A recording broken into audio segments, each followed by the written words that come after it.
Good day, folks. This is Greg Judy at Green Pastures Farm.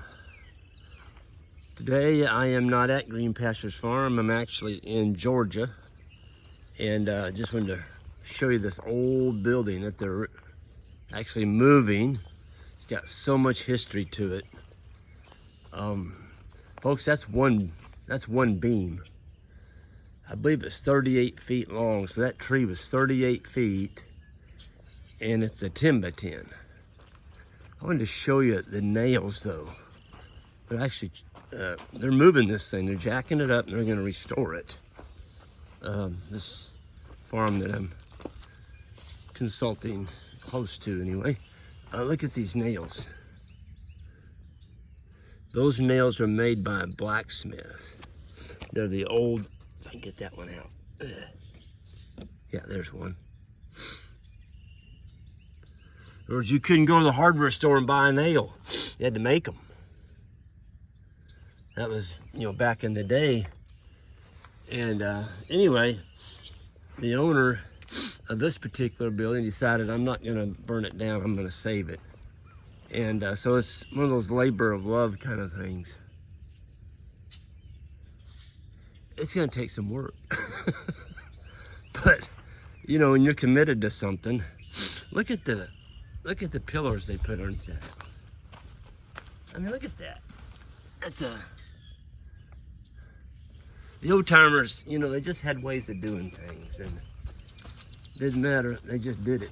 But look what's out here in front.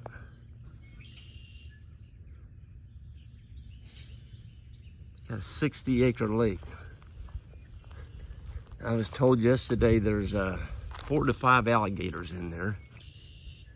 And of course, being me, I was more asking about the snakes. I don't like snakes, especially water moccasins.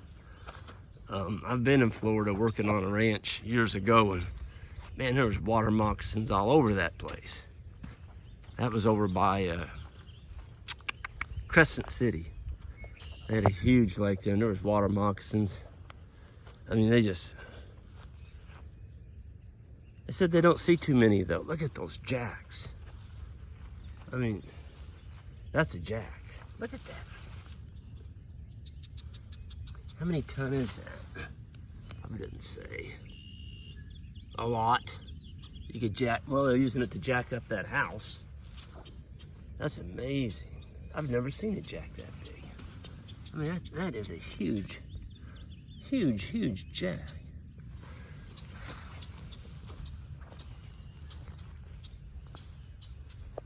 Anyway, I'm gonna walk real slow through this grass so I don't surprise a water moccasin.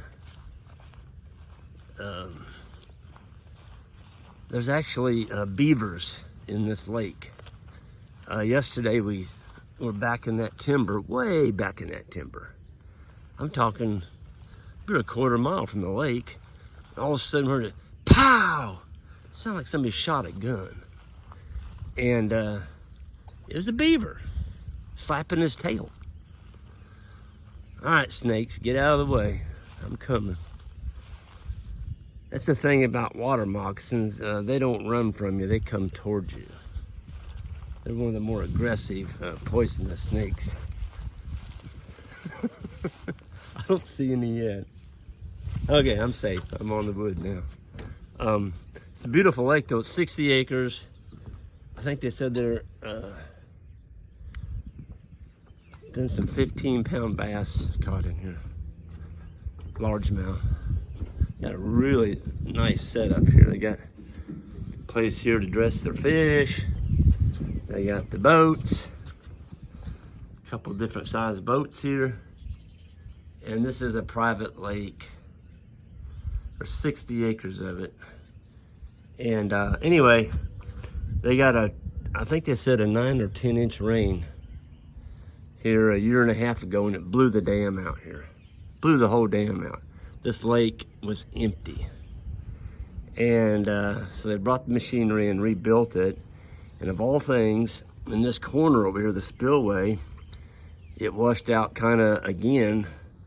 I don't know how long ago that was, but the beavers have dammed that spillway up, and the beaver dam is holding the level on this lake.